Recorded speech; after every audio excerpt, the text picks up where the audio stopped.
EVM पर supreme court सुनने को तैयार नहीं।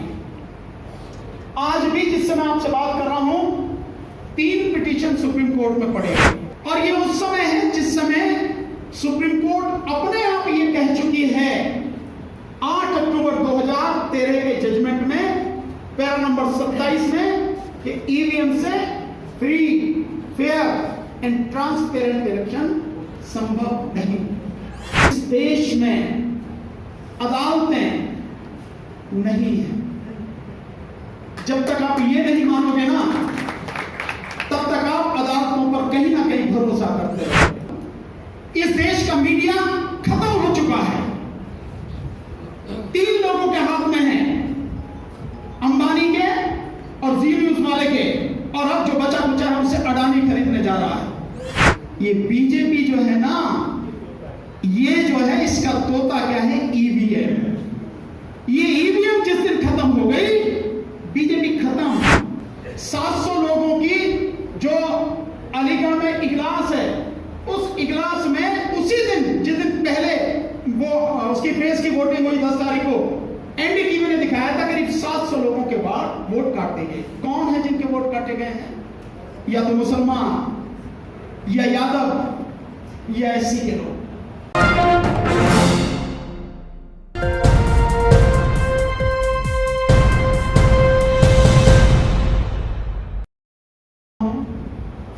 हमारी सबसे बड़ी दिक्कत क्या है? दिक्कत है ईवीएम। ईवीएम पर सुप्रीम कोर्ट सुनने को तैयार नहीं। आज भी जिससे मैं आपसे बात कर रहा हूं, 3 पिटीशन सुप्रीम कोर्ट में पड़े हुए ईवीएम के सिलसिले में। ये जब चुनाव चल रहे थे उसी दौरान डाली गई थी, लेकिन 2 पिटीशन पड़ी हुई है, तीसरी डरने वाली है। किसी पर कोई सुनवाई नहीं, किसी भी तरह की कोई सुनवाई किसी पिटीशन पर सुप्रीम कोर्ट नहीं कर रही। और ये उस समय है जिस समय सुप्रीम कोर्ट अपने आप ये कह चुकी है 8 अक्टूबर 2013 के जजमेंट में पैरा नंबर 27 में कि ईवीएम से free, fair and transparent election संभव नहीं। आपने देखा होगा इतना बड़ा दुर्भाग्य कि जब कोर्ट ये कह रही है कि इस मशीन से, ये जो मशीन है, इससे free, fair and transparent election संभव नहीं है, तो सबसे बढ़िया फैसला क्या था? इस मशीन को हटाओ। यही तो था। सुप्रीम कोर्ट ने वो मशीन नहीं हटाई, उसके साथ में दूसरी मशीन जोड़ दी, ये और मशीन जोड़ दी। है ना मजा? भाई जो चीज खराब है उसको हटा के बाहर करो ना। जो खराब है उसे आप लगातार लगाए हुए दूसरी मशीन जोड़ दी, ये कहां से सही हुई? और दूसरी मशीन भी जोड़ दी आपने, तो उस मशीन में जो पर्ची निकलती है उनकी गिनती नहीं कर रहे हो आप, और वो पर्ची उसी मशीन में रह जाती है, तो वोट कहां बढ़ रही है? वोट तो तभी बढ़ेगी ना कि वो जो पर्ची है वो पर्ची मेरे हाथ में आए और उस पर्ची को मैं डिब्बे में डालूं और डिब्बे में से वो वोट काउंट की जाए, तभी तो काउंटिंग होगी। बैलेट पेपर की काउंटिंग कहां से होगी? लेकिन नहीं हो रहा और सुप्रीम कोर्ट सुनने को तैयार। तो कुछ चीजें आप मान लीजिए, बहुत जरूरी है इनको मानना। इस देश में अदालतें नहीं है। जब तक आप ये नहीं मानोगे ना, तब तक आप अदालतों पर कहीं ना कहीं भरोसा करते रहोगे, अदालतों के जाल में फंसे रहोगे और अदालतों से आपको कुछ मिलना नहीं। सुप्रीम कोर्ट के बहुत रिटायर्ड, बहुत ही काबिल जज होते थे। मेरे पिताजी क्योंकि जज रहे तो मेरा उनसे जाना आना था बहुत करीबी, बहुत महंगी जैसे। जब चर्चा होती थी तो उन्होंने बार बार ये बात कही, अदालत जाने की जरूरत नहीं, जितना भी हो सके अपने मसलों को पॉलिटिकल एंड पर ही उनको हल करने की कोशिश करो। सुप्रीम कोर्ट का वो जज जिसने 8,500 छोटे बड़े ऑर्डर्स, जजमेंट्स दिए, जिसके 2,500 जजमेंट पब्लिश हों, जो बहुत विद्वान अगर वो ये बात कहे तो आप इस चीज की मतलब गंभीरता को समझिए अदालतों का क्या। और ये बात मुझे उन्होंने आपसे 15 साल पहले कही। आप समझ सकते हैं इसलिए तो आप कुछ भी करने से पहले अपने आप को इस बात पर मजबूत कीजिए, मानिए इस देश में अदालतें नहीं हैं, मर चुकी हैं। कोई अदालत इस देश के लोगों के लिए काम करने के लिए नहीं बैठी, इंसाफ के लिए नहीं बैठी, लोगों की जिनकी जरूरत है उनके लिए काम करने के लिए नहीं बैठी। जब तक हम ये नहीं मानेंगे, जब तक हम उनके जाल में फंसते रहेंगे। दूसरा, इस देश का मीडिया खत्म हो चुका है। 3 लोगों के हाथ में है, अंबानी के और जी न्यूज वाले के, और अब जो बचा कुचा है उसे अडानी खरीदने जा रहा है। दोनों सरकार के लोग हैं, दोनों तीनों लोग, और सारा मीडिया उनके कब्जे में है। और वो पत्रकार नहीं है, वो व्यापारी है, तो मुनाफे के लिए काम करते हैं, मीडिया नहीं। सो मीडिया खत्म रही। जो लोकतंत्र है और उसमें आपके प्रतिनिधि हैं, वो सारे के सारे प्रतिनिधि जिस पार्टी में है उस पार्टी के गुलाम हैं, उस पार्टी के बदवा मजदूर हैं, वो आपके लिए काम करने वाले नहीं हैं। नहीं तो आपको और हमें यहां मीटिंग करने की जरूरत नहीं होती, वो एक पार्लियामेंट में, असेंबली में खड़े होते और वही सरकार को ठीक कर देते। ये हमें समझने की जरूरत है। कोई नेता आए, एमएलए एमपी आ जाए और मंत्री आ जाए तो अलग हो जाए। हम लोग ऐसे भागते कि पता नहीं कौन ईश्वर का अवतार आ गया। अरे वो कुछ नहीं है, वो सब आपको मूर्ख बनाने वाले और आपकी मेहनत पर पलने वाले लोग हैं, बस, और कुछ नहीं। तो इस देश का, जिसे आप कहेंगे कि एग्जीक्यूटिव सरकार खत्म, और संसद का क्या हाल है आप जानते हैं, विधानसभा का क्या हाल है। यानी 4 स्तंभ होते हैं, वो चारों स्तंभ खत्म है। व्यवस्थापिका यानी संसद, कार्यपालिका यानी सरकार, न्यायपालिका यानी अदालत, और मीडिया चौथा स्तंभ, ये सब खत्म हैं। तो इनको, इस सच्चाई को जान के हमें आगे बढ़ना है, तभी हम आगे बढ़ेंगे। इसलिए जो काम हम करेंगे, कानूनी रूप से हमारे साथी राजकुमार जी आरटीआई के माध्यम से उन्हें घेर रहे हैं, और भी कुछ चीजें हम लोग मिलकर लीगल तौर पर न केवल सुप्रीम कोर्ट को मजबूर करेंगे, बल्कि इलेक्शन कमीशन को बिल्कुल घुटनों पर लाकर छोड़ेंगे। एक तो कानूनी पहलू, दूसरा पहलू है हमारा जन आंदोलन का। ये जो मीटिंग है ये जन आंदोलन के लिए आंदोलन है। ये आंदोलन में उन लोगों को भाग लेने की जरूरत नहीं है जिन्हें लड़ने और मरने से डर लगता, जो लोग एफआईआर मुकदमेबाजी से घबराते हो, जेल जाने से घबराते हो। ये लड़ाई उनकी नहीं। उन लोगों को बिल्कुल भी इसके आसपास भी नहीं फटकना चाहिए। जो लोग लड़ने मरने, जेल जाने और मुकदमेबाजी के लिए तैयार हो, केवल उन्हीं लोगों को लाठी डंडे खाने के लिए तैयार हो, और फिर भी चुप रहें, शांत रहें, शांतिपूर्वक प्रजातांत्रिक और लोकतांत्रिक तरीके से आंदोलन करें। केवल आंदोलन उन्हीं के लिए है, ऐसे लोग साथी।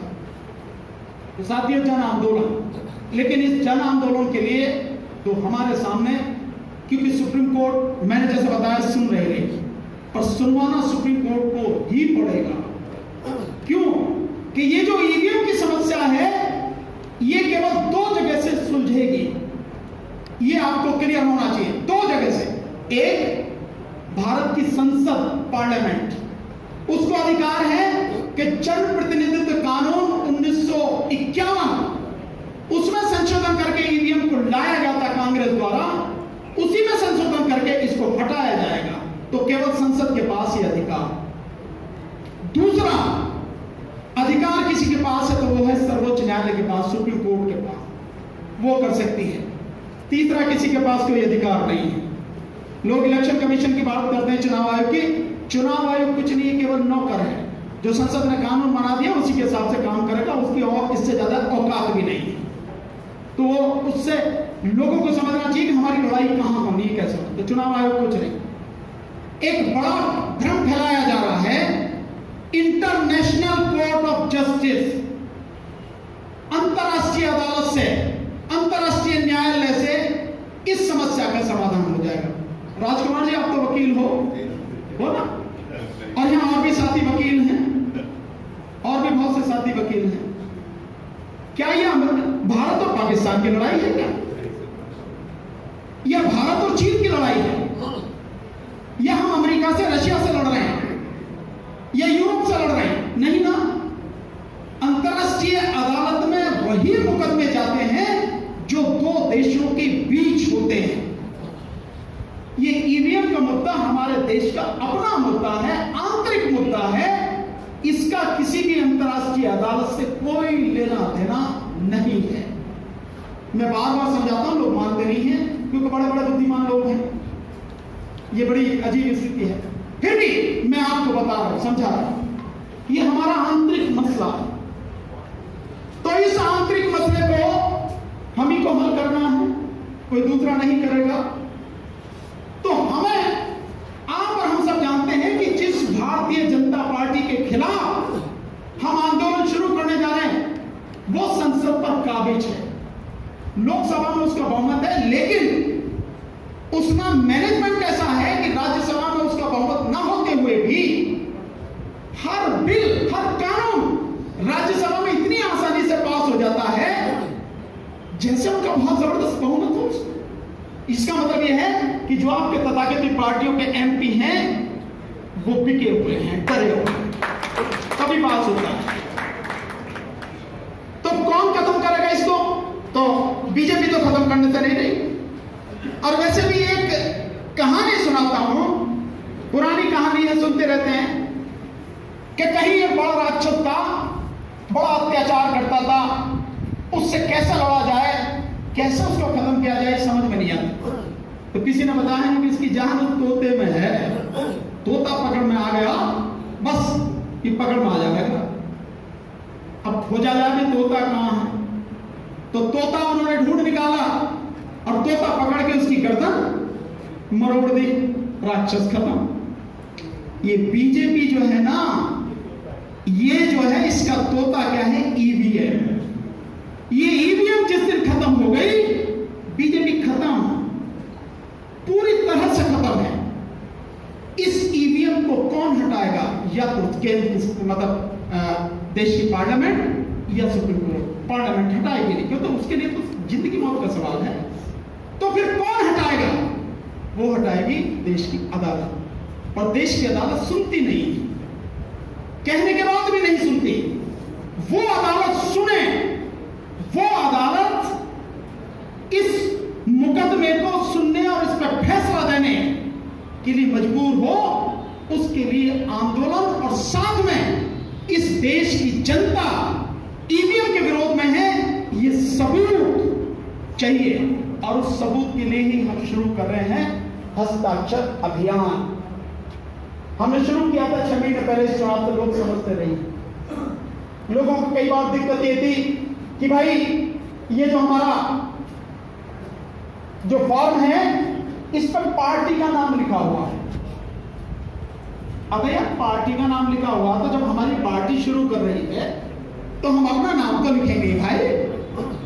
और तुम इस पर साइन करने से पार्टी के मेंबर थोड़ी बनने हो, पर फिर भी तुम्हें लगता है तो तुम अपना फार्म छुपा लो, उस पर कर देना दस्तखत। नहीं किया, नहीं, लोगों ने जो है किसी भी तरह का काम किया, बहुत कोशिश करी। तो हमने क्या काम करा? हमने पार्टी का नाम ही हटा दिया। ये दूसरा तो हमने पार्टी का नाम हटा दिया। भाई किसी को आपत्ति नहीं होनी चाहिए, दिक्कत नहीं होनी चाहिए, सबका साथ है, सबका विकास और सबका विश्वास। तो विकास तो बात की बात है, लेकिन विश्वास तो चाहिए। तो हमने पार्टी का नाम हटा दिया। हमने एक फॉर्मेट बनाया है। हम ये टारगेट लेके चल रहे हैं कि इन 2 महीनों में जिसकी बात हम कर रहे हैं, हम 2-3 काम करें।